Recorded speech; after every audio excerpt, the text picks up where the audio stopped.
আপু আপনি এটা কি করছেন? এই সব বিষয় আমি কোনো কিছু বুঝি না। বাপু তখন বলল, আজ তোকে আমি সব শেখাব। আমি যা বলি তুই শুধু তাই করিস প্রতিদিনের মতো। আজও আমি খাবার নিতে বোনের বাড়িতে গিয়েছিলাম। যখন আমি বাড়িতে পৌঁছলাম তখন আপু সোফায় বসেছিলেন। আমি আপুকে খাবার প্যাক করার জন্য বললাম। তিনি বললেন, খাবার একটু দেরিতে নিয়ে যাস। আগে তুই আমার একটু পায়ে মালিশ করে, পায়ে অনেক ব্যথা পাইছি। পায়ের ব্যথায় রাতে ঘুমাতে পারছি না।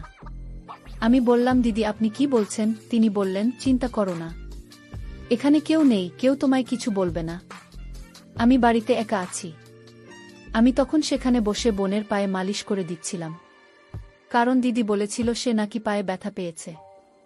মালিশ করার সময় আপু আমাকে প্রশ্ন করলেন। হঠাৎ আপু বললেন, আচ্ছা একটা কথা বল শাকিল, তোর কি কোনো বান্ধবী আছে?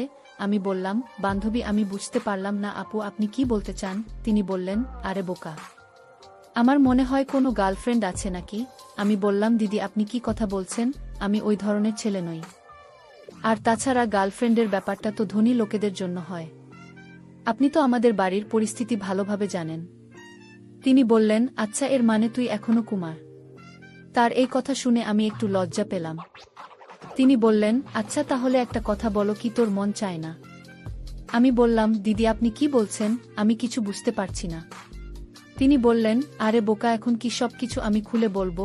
উত্তর, ভিতরে বিন্দুমাত্র বোঝার ক্ষমতা নেই। দেখতে একদম গোবর যুবক লাগলেও মাথা তো বাচ্চাদের মতো। চলো আজ আমি তোমায় শিখিয়ে দিচ্ছি। এটা বলার পর আপু আমাকে নিজের ঘরে নিয়ে গেলেন এবং দরজা বন্ধ করে দিলেন। তারপর তিনি যা কিছু শেখালেন তা আমার কল্পনার বাইরে ছিল। আমার নিজের আপু আমাকে এটা কি শিখালো? মূল ঘটনাটি শুরু করার আগে তোমাদের কাছে একটি রিকোয়েস্ট, তোমরা এই ভিডিওতে একটি লাইক করে আর চ্যানেলটি সাবস্ক্রাইব করে পাশে থাকবেন। ধন্যবাদ।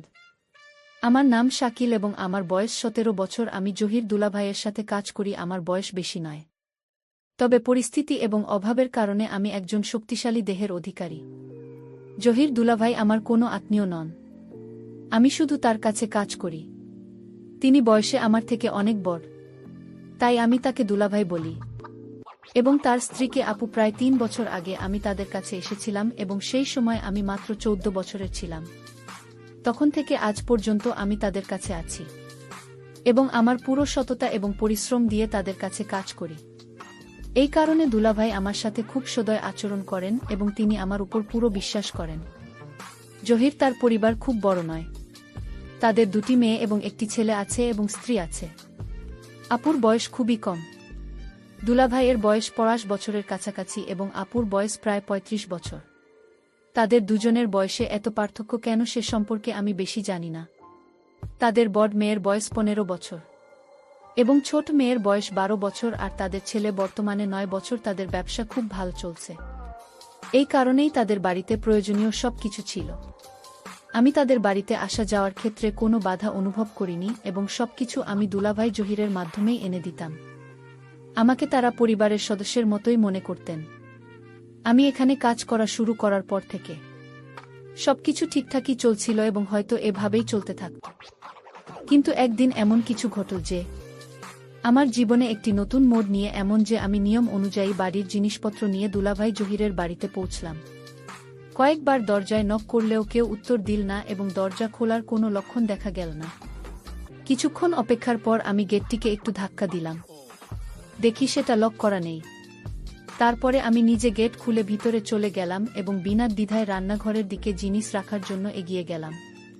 আমি রান্নাঘরের কাছে পৌঁছানোর পর বাথরুম থেকে হালকা হালকা হাঁপানির মতো শব্দ শুনতে পেলাম। তখন আমি সেখানেই থেমে গেলাম। কিন্তু ওই মুহূর্তে আমি বুঝতে পারছিলাম না যে এই শব্দগুলো কিসের, কারণ সেগুলো কাদার মতো মনে হচ্ছিল না। সেগুলো এক ভিন্ন ধরনের শব্দ ছিল যা আমি বুঝতে পারছিলাম না। কিছুক্ষণ আমি দাঁড়িয়ে রইলাম, কিন্তু যখন শব্দগুলো বেশ জোরালো হতে লাগল তখন আমি আর স্থির থাকতে পারলাম না এবং বাথরুমের দিকে যেতে লাগলাম। আমি দরজার কাছে পৌঁছানোর আগেই শব্দটা বন্ধ হয়ে গেল। তাই আমি আবার রান্নাঘরের দিকে ফিরে আসলাম এবং জিনিস রাখতে লাগলাম। যখন আমি জিনিস রেখে বাইরে বের হচ্ছিলাম তখন বাথরুমের দরজা খুলে আপুকে বের হতে দেখলাম।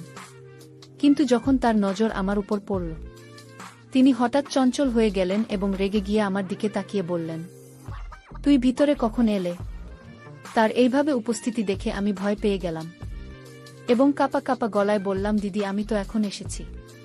কারণ বাইরে দাঁড়িয়ে অনেকক্ষণ ধরে দরজা নক করছিলাম, কিন্তু যখন কোনো উত্তর এল না তখন আমি নিজের ভিতরে চলে এসেছিলাম। আমার এই কথা শুনে আপনি চুপ হয়ে গেলেন এবং রান্নাঘরের দিকে চলে গেলেন। সেই সময় বাড়িতে দুলাভাই ছাড়া আর কেউ ছিল না, যা করে তিনি আমাকে খাবার প্যাক করে দিলেন। তারপর আমি খাবারের টিফিন নিয়ে সোজা দোকানের দিকে চলে গেলাম।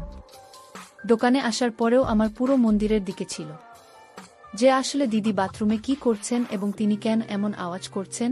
পুরো দিন চিন্তা করার পরেও আমি বিষয়টি বুঝতে পারলাম না। তাই আমি সেই চিন্তা মাথা থেকে বের করে দিয়ে পুরো মন কাজের দিকে দিলাম। কিন্তু পরের দিন যখন আমি খাবার নিতে বোনের বাড়িতে গেলাম, তখন আমি তার মধ্যে অনেক পরিবর্তন অনুভব করলাম। অর্থাৎ যেভাবে তিনি আজ আমাকে দেখছিলেন, গত 3 বছরে তিনি আমাকে কখনো এমন ভাবে দেখেননি যতক্ষণ আমি সেখানে দাঁড়িয়েছিলাম। প্রায় তার মন আমার দিকেই ছিল। তারপর কিছুক্ষণ পর তিনি খাবারের টিফিন প্যাক করেন, আমার হাতে ধরিয়ে দিলেন। জানি আমি দরজার দিকে চলে গেলাম যখন আমি বাড়ি থেকে বেরিয়ে আসতেই যাচ্ছিলাম। সেই সময় তিনি আমাকে পিছন থেকে ডাকলেন। তখন আমি ফিরে এসে তার কাছে গেলাম এবং বললাম যে আপু কি বলবেন। তিনি মিষ্টি হাসি দিয়ে আমার দিকে তাকালেন। তিনি আমার সাথে এক অদ্ভুত আচরণ করা শুরু করল। তার হঠাৎ এমন করার কারণে আমি একদম অবাক বিপর্যস্ত হয়ে পড়লাম। তারপর কিছু মুহূর্ত পর তিনি আলাদা হলেন এবং বললেন, শাকিল তুই এখন বড় হয়ে গেছিস এবং কত সুন্দর লাগছে তোরে। তবে এই কথা তো দুলাভাই বা অন্য কাউকে বলবে না। আমি না বলে মাথা নাড়লাম এবং তার বাড়ি থেকে বেরিয়ে গেলাম। কিন্তু পুরো রাস্তা জুড়ে আমি ভাবতে থাকলাম আর যাচ্ছেন এমন কি হয়েছে, এবং এই ভাবনা ভাবতে ভাবতে আমি দোকানে পৌঁছে গেলাম।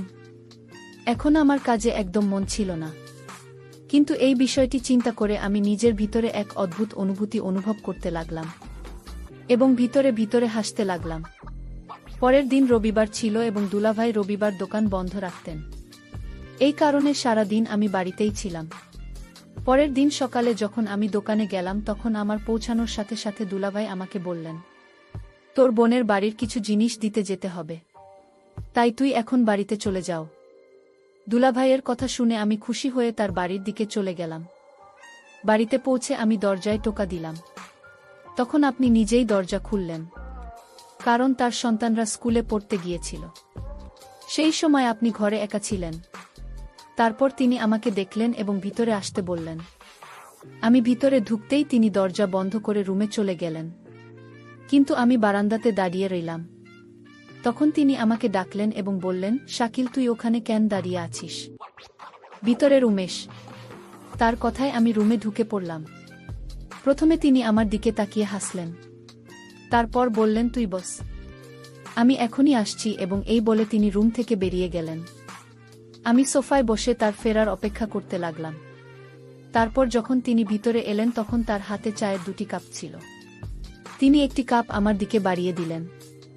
আমি বললাম, দিদি এর কি প্রয়োজন ছিল? তিনি হাসি মুখে আমার দিকে তাকিয়ে বললেন, খাস সকালে চা খাওয়ার সময়, আর তোর তো এখন অনেক পরিশ্রমের কাজ করতে হবে। তার এই কথা শুনে আমি ভাবতে লাগলাম, আসলে এমন কোনো কাজ হতে পারে। তারপর আমরা দুজন চা পান করতে লাগলাম। চা পান করতে করতে আপু বললেন, সেদিন যে ঘটনা ঘটেছিল তুই কি সেটা কাউকে বলেছিস? আমি বুঝতে পারলাম তিনি কোনো ঘটনাটি উল্লেখ করেছেন, তবে আমি অজানা সে বললাম, কোন ঘটনা আপু? তখন তিনি বললেন, ওহ তুই এত দ্রুত ভুলে গেলে, তুই কি মনে রাখুনি যে যখন তুই পরশু খাবার নিতে এসেছিলে আমি তোর সাথে জোর করে আমি বললাম জি মনে আছে, তবে আমি কেন এই বিষয়টি কাউকে বলবো?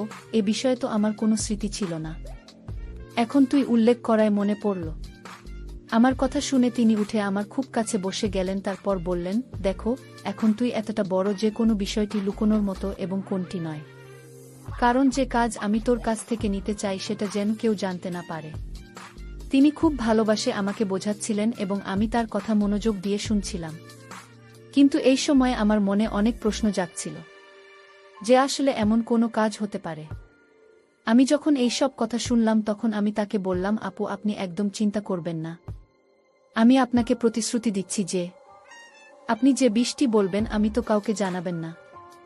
আমার এই কথা শুনেই তিনি একদম হাসতে হাসতে বললেন, সাবাস, আমার তরফ থেকে এটাই আশা ছিল এবং এই বলে তিনি দাঁড়িয়ে গেলেন। কিন্তু আমার উপর অবাক হওয়ার পাহাড় ভেঙে পড়ল যখন আপু পা ম্যাসাজ করতে বললেন। তিনি বললেন, আজ কাজ অনেক বেশি ছিল। আমার পায়ে অনেক ব্যথা পাচ্ছি। কাজ করে আমার পা দুইটা প্রচণ্ড ব্যথা করছে।